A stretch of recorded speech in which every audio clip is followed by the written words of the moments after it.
I traveled to northern Illinois near the Wisconsin border to tour Kim and Mark Baker's shop. What attracted me to this particular shop was actually the farm operation. Along with sons Chad and Zach, the Bakers milk around 150 head of cows. Of course, they have row crops.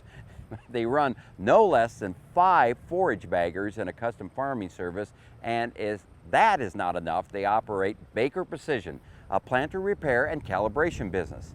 So I just had to see what kind of shop it takes to accommodate all those activities. Let's go talk to Mark Baker about the farm structure. Mark, this is a farm that never ends with activity because it's diversified not only necessarily in agriculture, but agricultural businesses. That is correct, yes, it is. So we've got a lot going on this farm, and it's a family farm, obviously, and we do precision planting. So when you say precision planting, planting gear. Yeah, we're precision planting dealers, Baker Precision Planter Works. And then my boys, they do custom bagging for forages and such as that. And on top of that, the dairy farm. So yeah, we try to keep busy, yeah. Diversified farm like that, I'm guessing you really needed the headquarters. Yeah, and that's what we realized in the farm, that you know, we worked out of a little tiny shop. You could pull in a pickup truck and it was consumed by that. You couldn't move around. You could hardly even change oil in it. And we realized a few years ago that we needed to do something. This is a shop that's used for a livestock operation because shops and livestock farms, they get worked. Oh yeah. Now the eaves run north and south. That is correct. And your main door to the shop then faces? Well, the main door is facing the south. And then we have a side door off to the west. And the reason why, I mean, you know, this size of shop, we probably could have got along with just one door. But when we're in the heart of the season on planters and stuff and working on customers' planters, using the other service door is nice to get a pickup truck, a skid loader, or manure spreader for that matter, or whatever it might be. And you can get in and out. It makes it really nice. So if you're having meetings in here and you got a dairy, yep, you're bringing in less than clean equipment to be worked on. Oh, absolutely, yeah. How do you keep it this clean? I guess, you know, the thing is when we built the shop, it was a huge undertaking for us anyway. I mean, for some people might laugh at that, but you know, I always said if I'm going to build a shop, I'm going to keep it clean. I've been in too many shops that, you know, were just so cluttered and it was hard to get around and the floor gets dirty and then you drop some, you know, another bolt and you can't find it and so on and so forth. So I was adamant that we were going to keep the shop clean. And I don't make too many friends on the farm, but about December 1st, we scrubbed this thing from head to toe. Really? Oh yeah, yeah. Head to toe? I mean, floor, ceilings, walls. But a lot of guys attach or permanently fixed to the floor. You kept everything detached? Yeah, I wanted everything, so if there's ever a plan that changes or we need to add on or move or do something, no tool other than a jib crane is, you know, adhered to the floor, if you will. What turned out to be one of the most useful features in the Baker shop, this jib crane was made so useful because of its installed location. The door placement was something, you know, again, we just wanted to be able to have accessibility to get in and out with equipment.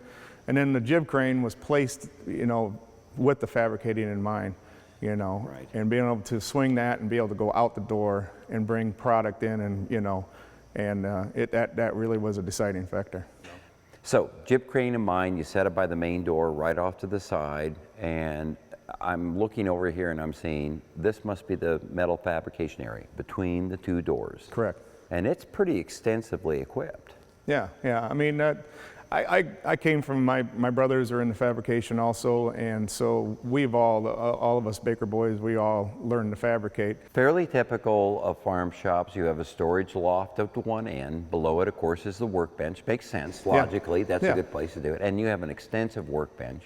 Now, your office is perched up there in the loft. That is correct. Yeah, and that was it was a going thing when you built the office, or built the shop, I mean. Yeah, and we knew when we built this shop that we needed to build it in phases. So you're going to expand the office then. And we're in the process of doing so. So we felt, I mean, we know we've outgrown that office. There's no doubt about it. The Bakers wanted to avoid excessive conduit on their walls, so they buried electrical tubing in the floors before pouring the concrete. to keep the walls as free as possible of conduit. I don't see a lot of electrical conduit for all the outlets you have here, and you have a lot of outlets. Yeah, we wanted to make sure that we were able to, I mean, no matter where you're at, you could be within a short distance of a drop cord, if you will, or plugging into an outlet and make it easy on everybody. So that does keep the walls clean then, doesn't it? Well, that was the biggest thing. I wanted to be able to clean the walls easily, and I felt that the conduit was going to be, you know, always an obstruction. And I just didn't like the look of it.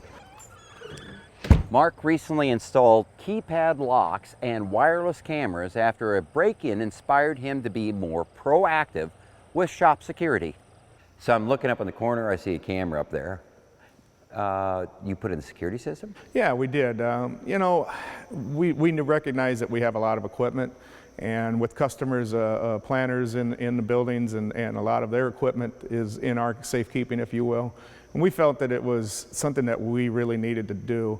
Not only the camera, but locking the shop up. And, you know, we all grew up with the year that we thought, you know, nothing was ever going to happen, but, you know, it could. And keeping things safe locked up and protecting our customers' equipment and our own, for that matter. So we definitely, it's not, I thought it was going to be an inconvenience, but it's really not that big of a deal. We went with a touchpad type lock system. The age of the shop, I'm not surprised you have T5 lights up here. That's almost become standard in shops recently because is it such great light? Having that extra lighting is really a key, and I think it pays, you know. So invest in the lighting when you're putting a building like this. Don't absolutely. be chintzy there. Yeah, because really when you think about it, that's one thing you're only going to get one chance at, you know, when you install it and your wiring and everything. So do it right. You know, we need to come back to the Baker Shop after they finish their future office expansion. I'm sure that office complex will be loaded with a myriad of unique features just like their shop. I'll see you again next time on another Top Shop Tour.